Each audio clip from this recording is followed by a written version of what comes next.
बहुत बहुत आने पर बहुत कारण ये है कि सुनीता सरोज जी हमारी पार्टी की महिला सेल की अध्यक्ष बनी नियुक्ति हुई हैं। उनकी नियुक्ति की वजह से प्रेस कॉन्फ्रेंस बुलाई गई है। क्या कहना चाहो, कितनी मजबूत होगी पार्टी? पार्टी तो मजबूत पहले भी थी, लेकिन समय को देखते हुए हालात कुछ खराब हो जाते हैं किसी कारण से, और पार्टी अब भी मजबूत है। और आज तो स्थिति है कि दिन दूनी और रात तो चौगनी पार्टी हमारी बढ़ाव की तरफ जानी। महिला कितनी जुड़ेंगी आगे? महिला तो पहले जो मीटिंग हुई थी, हमारी प्रदेश की रैली हुई थी, उसमें भी कई हजारों महिला थी, और आगे मुझे उम्मीद है कि शायद महिला सोच से भी फालतू होंगी। ठीक है, माइक ले आप ले लो कॉलर माइक।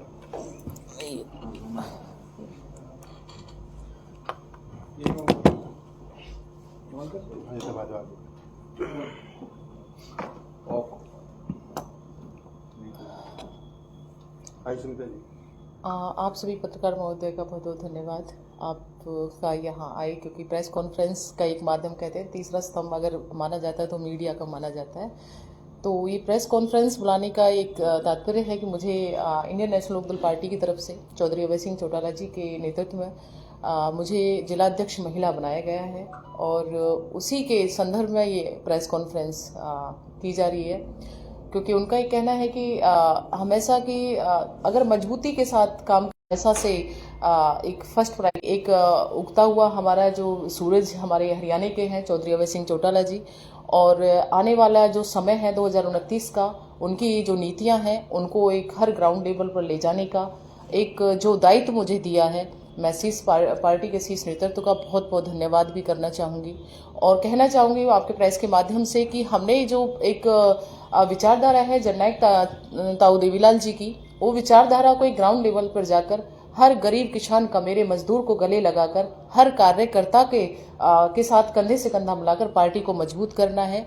अगर पार्टी के संगठन को मजबूती मिल जाए, मजबूत हो, और पार्टी के हर कार्यकर्ता को एक साथ लेकर चला जाए, तो कभी भी लोकतांत्रिक इस देश के अंदर कभी भी उनको यानी कि एक कमजोर होने का मौका नहीं मिलेगा।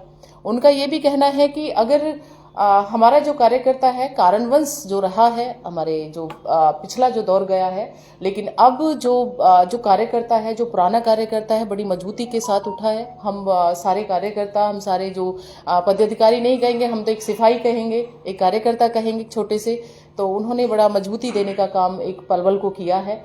और आज हर कार्यकर्ता चाहता है कि इंडियन नेशनल लोकदल पार्टी एक ऐसी विचारधारा है जो जननायक चौधरी देवीलाल जी की विचारों से पली है, चौधरी ओम प्रकाश चौटाला जी के संघर्ष से एक पनपी हुई पार्टी है, और उनके जो दायित्व को अगर संभाल रहे हैं तो चौधरी अभय सिंह चौटाला जी हैं, और आज वो दिन रात मेहनत तत्पर कर रहे हैं। आप पार्टी में कब से हैं?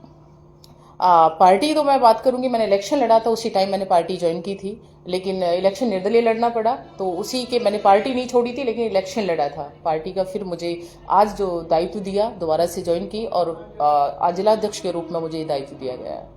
महिला को जोड़ने के लिए किस तरह से प्रयास किए जाएंगे? महिला को तो आप देख सकते हैं कि ग्राउंड लेवल मेरा पहले से रेडी है, और मैं चाहूंगी कि महिला एक वो वोट साइलेंट वोटर है, उस महिला जो ग्राउंड लेवल पर मैंने हरियाणा कौशल विकास प्रोजेक्ट को हर ग्रामीण क्षेत्र में चलाया है, और उसमें हजारों लाखों महिलाएं, आज आप देखेंगे कि आप पलवल क्षेत्र जब तरक्की की तरफ होगा तो हजारों महिलाएं उसमें ग्राउंड लेवल से उठ के बाहर निकल के आएंगी, और महिलाओं को हम बखूबी उस लेवल पर लेके आएंगे जिस लेवल पर उनको कोई प्लेटफॉर्म नहीं मिलता था, और हर महिला उस प्लेटफॉर्म पर आना चाहती है। आप सोशल वर्क करते थे, इनेलो पार्टी को क्यों चुना आपने? इनेलो पार्टी को मैंने इसलिए चुना क्योंकि एक सोशल रिलेटेड मीन्स गांव, ग्रामीण, और ग्रामीण का अगर काम करेंगे तो जो चौधरी जननायक देवीलाल जी की जो नीतियां हैं वो हर किसान कमेरे मजदूर एक उसके लिए हितैषी जो नीतियां हैं, उन नीतियों को एक ग्राउंड लेवल पर ले जाया जा सके। मैं एज ए सोशल वर्कर भी मैं उन्हीं नीतियों के साथ जुड़ी रही जो एक युवा के हित में हो, एक महिला के हित में हो, एक गरीब के हित में हो, एक किसान के हित में हो, एक मजदूर के हित में हो। तो इसलिए मैंने कहा कि जो कहते हैं ना क्षेत्रीय पार्टी, मतलब एक चौधरी अभय सिंह चौटाला जी एक आह्वान देते थे कि जब ग्रामीण मेरा एक डेवलप होगा, ग्रामीण क्षेत्र मेरा आगे आएगा, ग्रामीण का हर युवा किसान का मेरा मजदूर जब आगे आएगा तो मेरा प्रदेश तरक्की करेगा। तो मेरा मानना है कि हर चीज जब ग्रामीण से जुड़ी है तो मैं क्यों ना उस ग्रामीण क्षेत्र से ही जो महिलाओं तक जो वांछित रह जाती है तो मैं उन्हीं चीजों को ग्रामीण तक पहुंचाना चाहूंगी। सुनीता जी, अगर फिर से टिकट नहीं मिला तो क्या फिर नेता ही लड़ेंगे चुनाव? इसमें कमजोर नहीं होगी पार्टी? नहीं, ऐसा देखो, टिकट का तो यहाँ आज भी ऐसा कोई नहीं है कि टिकट मिले। मैंने कहा ना कि हम निस्वार्थ भाव से एक कार्यकर्ता हैं और निस्वार्थ भाव से हम एक सिपाही हैं पार्टी के, और हमने जो पार्टी के लिए जो दायित्व दिया है हम निस्वार्थ भाव से निभाएंगे। जरूरी नहीं है कि हम पार्टी टिकट के बलबूते पे हम विचारधारा को आगे लेके जाएं। सुनीता जी, ऐसी कौन सी रणनीति आपकी नीतियां होंगी जिसको लेकर आप अपने पार्टी का प्रचार लेकर महिलाओं तक जाएंगे? मैं प्रभावित हूं चौधरी जननायक देवीलाल जी की नीतियों से, जिन्होंने आज हम जो प्रभावित होकर उन्हें जो ग्रामीण का जो आज किसान देखो तो किसान रोडों पे पिटता है। अगर हम रोजगार की बात करें तो युवा रोजगार मांगने जाए तो उसको रोडों पे पीटा जाता है। महिला सुरक्षा की बात करें, एनसीआर की रिपोर्ट की अगर हम बात करें तो महिला सुरक्षा एक जीरो ग्राउंड है, जीरो लेवल पर उसका काउंटिंग आती है।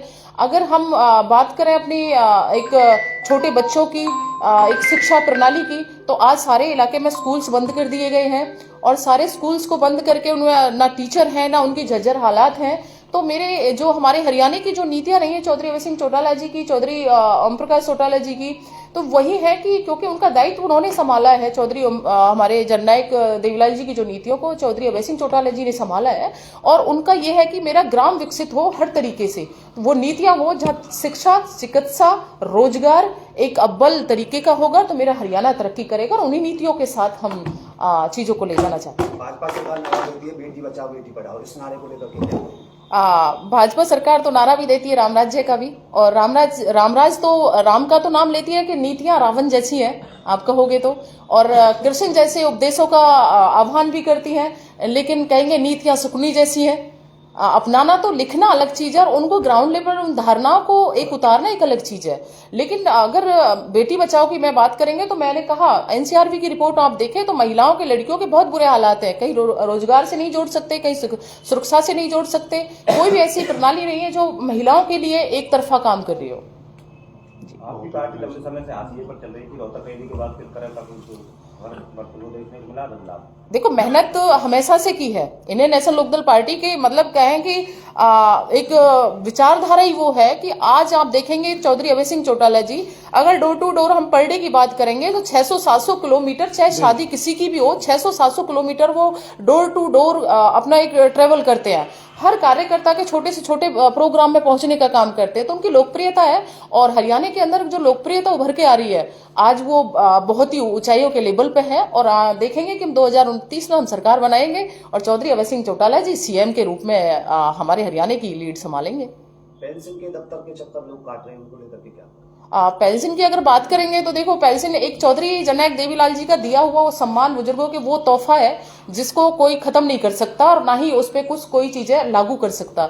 अगर वो सम्मान, अगर बात हुई मेरे बुजुर्गों के सम्मान की, चौधरी जननायक देवीलाल जी ने वो सम्मान बुजुर्गों को दिया है अपनी कलम से। अगर उसको कोई अगर घटाने का काम करेगा, उनके सम्मान में कोई नील करने का काम करेगा, तो चौधरी अभय सिंह चौटाला जी हमेशा से कहते हैं कि उनके लिए हमेशा से उन्होंने संघर्ष किया, किसानों के लिए इस्तीफा दिया तो रोड पे आकर उनके लिए भी संघर्ष करेंगे। उन्हें कभी भी बुजुर्गों के सम्मान से कोई खिलवाड़ किसी भी सरकार को नहीं करने देंगे।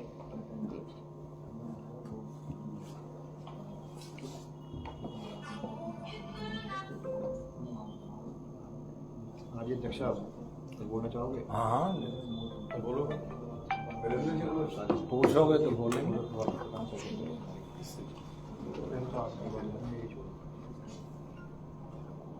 डॉक्टर साहब आप बोलते कुछ? डॉक्टर साहब आप क्या कहना चाहोगे, आज सरकार किस तरह से काम कर रही है? इंडियन नेशनल लोकदल पार्टी पूरे हरियाणा के अंदर बहुत बढ़िया काम कर रही है, और अब की बार 2029 के अंदर चौधरी अभय सिंह चौटाला मुख्यमंत्री होंगे, इंडियन नेशनल लोकदल की गवर्नमेंट होगी। आज के दिन अगर हरियाणा के अंदर सबसे ज़्यादा अभी 4 साल बीजेपी के पड़े हैं, उसके बाद भी बम्पर ज्वाइनिंग लोग बीजेपी और जेजेपी और कांग्रेस को छोड़कर इन लोगों को ज्वाइन कर रहे हैं। किसानों किस तरह के हालात हैं? किसानों के दैनीय हालात है, कहीं किसान डीएपी के लिए थाना में चक्कर काट रहे हैं, कहीं किसान पिट रहे हैं, कहीं आधार कार्ड लिए जा रहे हैं किसानों के साथ।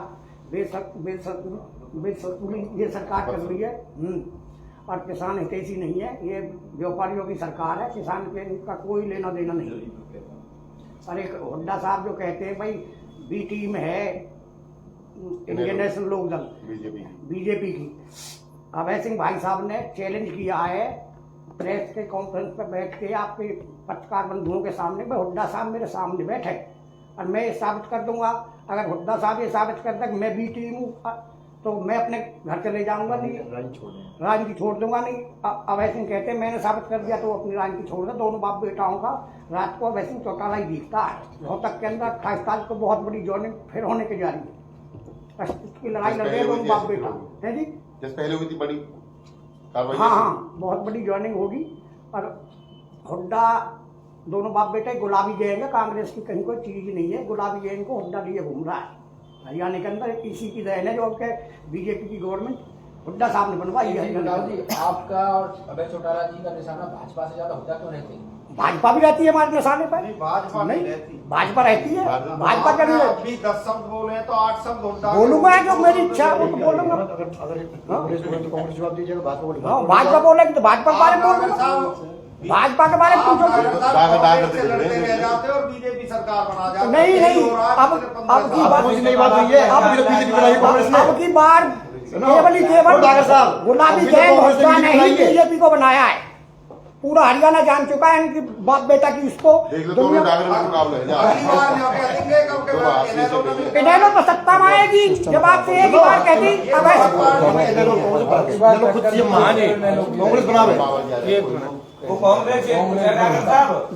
जब हमारा नेता कह रहा हो वैसे हुड्डा बैठे क्यों ना मंच पे, वो साबित करने की कह रहा हूँ। डॉक्टर साहब भूपेंद्र हुड्डा है ही क्या? वो भी आपकी तरह विपक्ष में डॉक्टर साहब फर्क है क्यों? सेटिस्फेक्शन में है क्यों ना? एक मिनट छोड़ो बंद करो। सुनीता जी को जिलाध्यक्ष की जिम्मेदारी दी गई है, पार्टी का भविष्य किस प्रकार देखते हैं? पार्टी का भविष्य जब से इस प्रदेश में चुनाव संपन्न हुआ है उसके बाद इंडियन नेशनल लोकदल निरंतर आगे बढ़ रही है। और अब आप सब साथी साक्ष्य हैं कि आपने रोहतक की रैली की भी वीडियो फुटेज देखे होंगे, आप गए भी होंगे। कितने लाख आदमी वहां थे। और वो एक रैली नहीं, पूरा हरियाणा कह रहा है कि वो तो एक ऐसा युद्ध बन गया था जैसे चुनावी युद्ध होता है। Day by day Chaudhary Abhay Singh नई ज्वाइनिंग करा रहे हैं और अभी बहुत ही जल्दी एक इतना बड़ा धमाका हरियाणा में होगा कि आप सब ये कहोगे कि भाई वाकई इंडियन नेशनल लोकदल अब लीड बनाने लगी है। और अभी तो 4 साल बकाया है। जहां तक डागर साहब कह रहे थे अभी एक भाई आप हुड्डा पे ज्यादा वो करते हो या बीजेपी पर, देखिए एक सांपनाथ है और एक नागनाथ है। अकेले अभय सिंह हैं जो दोनों सांपों को जवाब देते हैं। चौधरी अभय सिंह चौटाला, मैं आपको एक याद दिला देना चाहता हूं कि चंद्रशेखर से जब किसी ने ये पूछा कि आप कैबिनेट में मंत्री क्यों नहीं बनते, तो उन्होंने कहा था कि मेरा सपना केवल एक है कि मैं देश के प्राइम मिनिस्टर से नीचे कोई समझौता नहीं करूंगा। और यही चौधरी अभय सिंह का सोच है, बनूंगा तो चीफ मिनिस्टर बनूंगा, अन्यथा विधायक रह के जनता की सेवा करूंगा। 100% दावे के साथ 2029 में अभय ही सत्य है का नारा लगता हुआ इस कुर्सी तक पहुंचेंगे और आप सभी साथियों का उद्धार होगा। ऐसे नहीं है नेताजी, इन्हें लोग रैलियों भीड़ तो जुट जाती लेकिन वोट नहीं मिलती, क्या कारण है? वोट ना मिलने का कारण ये था कि पार्टी में जो विघटन हुआ था उसकी वजह से लोग उसकी वजह से लोग दिनेश जी असमंजस में थे। लेकिन अब सब लोग समझ चुके हैं। देखिए बीजेपी तो हाशिए पे चली गई, 0 पे है बिल्कुल। और इंडियन नेशनल लोकदल का जो पुराना कार्यकर्ता किसी वजह से दूसरी जगह शिफ्ट हो गया था, वो अब वापस यहाँ आ रहा है। इसलिए इस बार वोट भी, सपोर्ट भी और सब कुछ इंडियन नेशनल लोकदल के पास होगा। और मैं आपको एक चीज बताना चाहता हूं पत्रकारों को, चौधरी ओम प्रकाश चौटाला ने पत्रकारों के लिए भी जेल काटी थी। चौधरी देवीलाल ने पद पर रहते हुए पत्रकारों की लड़ाई के लिए फ्रंट फुट पर होकर के अगुवाई की थी। तो हमारी जो पार्टी है इंडियन नेशनल लोकदल 36 जात की पार्टी है। अब आप एक चीज देखिए, पेंशन चौधरी देवीलाल ने लागू की। आज पूरे हिंदुस्तान के मुख्यमंत्रियों को मजबूर होना पड़ रहा है कि ये तो अभी राम कुमार गौतम ने बयान दिया कि इस धरती पर स्वर्गीय चौधरी देवीलाल से बड़ा नेता कोई है ही नहीं। वो तो कुछ ही बोल देता, कभी इधर तो कभी तो कुछ कह देता नहीं, कुछ बात वो सही भी कहता है। शब्दों का प्रयोग किया लेकिन चौधरी देवीलाल जैसा नेता है भी नहीं। हाँ जी, इसमें कोई दो राय भी नहीं है। दो राय भी नहीं है। तो चौधरी पार्टी जो आला कमान है अभय सिंह चौटाला जी बार बार विवादों में घिर जाते हैं अपने बयानों से। कभी डीजी पर बयान करते हैं तो कभी मीडिया पर ही बयान कर देते हैं। इस तरह से देखा गया है उनको। देखिए, क्या पार्टी को नुकसान नहीं होता है इस चीज? पत्रकार जी आप एक चीज देखिए, जहां तक आपने इनका मसला बताया डीजी का, 24 साल के बाद वो व्यक्ति इस फ्रंट पर आकर ये कह रहा है, एक आईपीएस अधिकारी है, इतना बड़ा अधिकारी है, पढ़ा लिखा है, और फिर अब वो माफी मांग रहा है लिखित में आप सबके सामने दिया। देखिए, जब कोई बढ़ता है तो उस बढ़ते हुए व्यक्ति को, आप में से भी कोई पत्रकार जब ऊपर की तरफ चलेगा तो और पत्रकार आपकी मुखालफत करेंगे। चौधरी अभय सिंह चौटाला जनप्रिय नेता बन चुके हैं हरियाणा प्रदेश के अंदर, और वो एक ऐसे नेता हैं जो सच का सामना करते हैं। उन्होंने कई दफा किया है, बोला है कि भाई मंच लगाओ, जो मेरे ऊपर एलिगेशन ये लगाते हैं जनता बता देगी, पत्रकार महोदय बता देंगे। तो वे बैठते क्यों नहीं फिर उनके सामने जी? कोई नेता ऐसे कह रहा है सिवा अभय सिंह के? गलत कराएगा जो अधिकारी तो पिटाएगा भी। अब नहीं